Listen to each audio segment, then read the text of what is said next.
Marcos Jr. at iba pa posibleng maharap sa kasong grand conspiracy para isagawa ang umano'y state-sponsored kidnapping kay dating Pangulong Rodrigo Duterte. May detalye sa balita si Neil Miranda.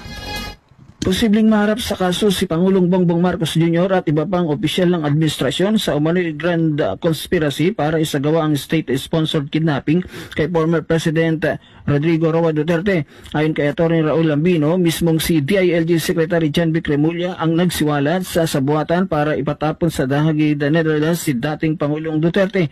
Bukod kay Pangulong Marcos Jr., kabilang rin sa mga posibleng maharap sa kasong kriminal sina Remulla, National Security Advisor Eduardo Año at DND Secretary Gilbert Chodoro.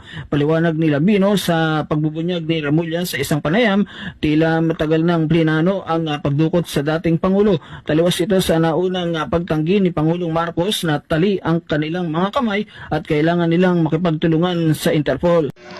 Ayan, dahil sa ginawa nila kay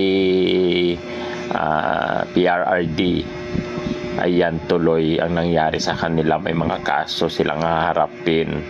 So alam naman natin siguro na hindi fake news ito. Mahirap na mag-judge, di ba? Mahirap na mga fake news dyan. Kaya yan.